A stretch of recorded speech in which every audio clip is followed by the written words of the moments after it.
আমি ভাবছিলাম জুলাই অভ্যুত্থানের পরে 5ই আগস্টের পূর্বে যত আন্দোলন হয়েছে, যত মিছিল হয়েছে, সব ফ্যাসিবাদী খুনি হাসিনার বিরুদ্ধে হয়েছে। সেইখান থেকে আন্দোলন সব শেষ হয়ে গেছে, আর কোনো আন্দোলন হবে না। বা এটা আমার সম্পূর্ণ ভুল ধারণা ছিল। ইতিহাসে সব সাইডে প্রতিবাদী মিছিল আন্দোলন করা দেশ বাংলাদেশ। 5ই আগস্টের পর থেকে এখন পর্যন্ত আজকে হচ্ছে ফেব্রুয়ারি মাস চলতেছে, ফেব্রুয়ারি আজকে 19 তারিখ। এই দিন পর্যন্ত এত আন্দোলন হয়েছে, এত মিছিল হয়েছে, ইতিহাসে আর এমন কোনো সময় যায় না, বাংলাদেশেরও সময় যায় না। অতীতে যত আন্দোলন মিছিল হয়েছে না, সব আন্দোলন মিছিল 5ই আগস্টের পর থেকে দ্বিগুণ হয়ে গিয়েছে। আমি এটা ভাবি নাই অনেক আন্দোলন হচ্ছে লিগেল হচ্ছে, অনেক আন্দোলন হচ্ছে ইলিগেল ভাবে হচ্ছে। যেগুলো লিগেল, যেগুলো যুক্তিযুক্ত, তার মধ্যে অন্যটা একটা হচ্ছে যে এটিএম আজহারের মুক্তির দাবিতে মিছিল করা, আন্দোলন করা। আমি তো এটা জাস্ট শুনে দেখে অবাক লাগতেছে, জামায়াত এখনো তাদের মজলুম জননেতা এটিএম আজহারের জন্য দীর্ঘ 13 বছর ফ্যাসিবাদের আমল থেকে পুরোটা জীবন কারাবন্দী হওয়া মজলুম জনতার জন্য এখনো তারা আন্দোলন করতে হচ্ছে।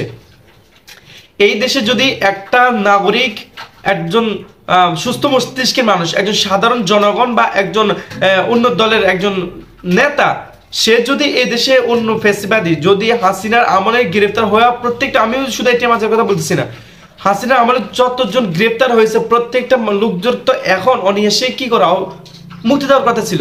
অনেকে মুক্তি পেয়েছে, অবিলম্বে সবার মুক্তি দেওয়ার কথা ছিল, বাট এখানে অনেকেই মুক্তি পায় নাই। এখানে আলেমদের মধ্যে বিশেষ করে অনেকেই মুক্তি পায় নাই, অনেকে পাইছে অনেকে পায় নাই। তো এখন যারা পায় নাই তাদের তো অবশ্যই মিছিল আন্দোলন বাইর করতে হবে, তাদের তো শোডাউন গোডাউন হাবিজাবি ডাকতে হবে, ডাকতে তারা বাধ্য। এটিএম আজহার জামায়াতের একজন অন্যতম নেতা, মাজলুম জননেতা, ওনার জন্য পুরো দেশ ব্যাপী কি হয়েছে, গতকালকে শোডাউন ডাকা হয়েছে, মিছিল আন্দোলন ডাকা হয়েছে। অন্তর্বর্তী সরকারে আমি যতটুকু ডক্টর ইউনূস অনেক সচেতন, অনেক ভালো লোক, অনেক ভালো জানেন, ওনার জন্যই আজ এ পর্যন্ত, নাহলে বাংলাদেশকে আরো আগে চিনে নিয়ে যেত। বেসিক্যালি ইন্ডিয়া পুরো বাংলাদেশকে নিয়ে যে একটা অনেক গেম খেলার চেষ্টা করতেছে, বাট প্লে করতে পারতেছে না। ওই যে প্লেটা করতেছে কে, আমাদের ডক্টর ইউনূস। কিন্তু এই অন্তর্বর্তী সরকারের ভিতরে এখনো গুজামেল ঝামেলা রয়েছে। ডক্টর ইউনূসকে আলাদা রাখার পরে অন্য যারা আছে, আসিফ নজরুল, এদের ভিতরে ফারুকি টারুকি, এটা সরকার হওয়ার কোনো যোগ্যতা রাখে না।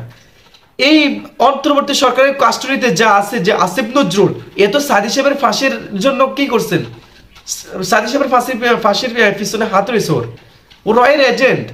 এদের দিয়ে সরকার পরিচালনা হবে না। তো অন্তর্বর্তী সরকার এটা এত সহজ নেই, এটা অন্তর্বর্তী সরকার নয়, এটা হচ্ছে বিপ্লবী সরকার। ফ্যাসিবাদী খুনি হাসিনা জুলাই অভ্যুত্থানে যত খুন করেছে, যত গুম করেছে, প্রত্যেকটা গুম খুনের কি হত্যার বিচার করতে হবে। এই বিচারের জন্য বড় দায়িত্ব নিয়েছেন আমাদের আসিফ নজরুল স্যার। তো আপনি কি করতেছেন, কারণ তো চুল ছিটতে পারতেছেন না, উল্টা আর নতুন কোন এক রাজনৈতিক দল তাদের ফ্যাসিজম এদেশে প্রতিষ্ঠার চেষ্টা রয়েছে। গতকালকে কুইটা হামলা করছে, এরপর দেখা যাচ্ছে যে এখানে দখল করতেছে, ওখানে চাঁদাবাজি করতেছে। কেন? নতুন বাংলাদেশ দেখার জন্য আমরা অপেক্ষা রয়েছি, কিন্তু সেই বাংলাদেশ দেখতেছি না। জুলাই অভ্যুত্থানে আমরাও অবদান রেখেছি, আমরাও মিছিল আন্দোলন করেছি, আমার ভাইয়েরা শহীদ হয়েছেন, রক্ত দিয়েছেন। তোমাদেরকে স্বর্গে বসানোর জন্য নয়, তোমাদেরকে কি করা, তোমরা তো রাজ সিংহাসনে বসে আছো না। আরে ভাই, তোমরা যে চেয়ারে বসে আছো, ওই চেয়ারটা মাটির উপরে না, ওটা হচ্ছে শহীদের রক্তের উপরে, ওইটা শহীদের রক্তের উপর বাসমান, ওটাতে তোমরা বসে আছো, তোমরা বসে বসে আরাম আয়েশ করতেছ। সময় থাকতে ভালো হয়ে যাও। অন্তর্বর্তী সরকারের অবিলম্বে প্রত্যেকটা মাজলুম জননেতাদেরকে কি করতে হবে, যারা নির্দোষ তাদেরকে কি করতে হবে, মুক্তি দিতে হবে।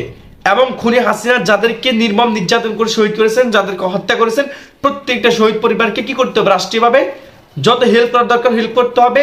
এবং খুনি হাসিনার বিচার কার্যকর করতে হবে, নিশ্চিত করতে হবে। বিচারের আগ পর্যন্ত কোনো নির্বাচন হবে না। যারা নির্বাচন করতেছেন তারা ইন্ডিয়ার ফাঁদে পা দিয়ে নির্বাচন করতেছেন। আপনাদের শেষ পরিণতি ইন্ডিয়ার ফাঁদে পা দিয়ে যারা রাজনীতি করে তাদের শেষ পরিণতি আওয়ামী লীগের মতো হবে। কেউ যদি ছাত্রলীগের ভূমিকা আসতে চায়, তাদের অবস্থা ছাত্রলীগের মতোই হবে। এটাই আমাদের কথা, লাউড অ্যান্ড ক্লিয়ার। ইনকিলাব জিন্দাবাদ।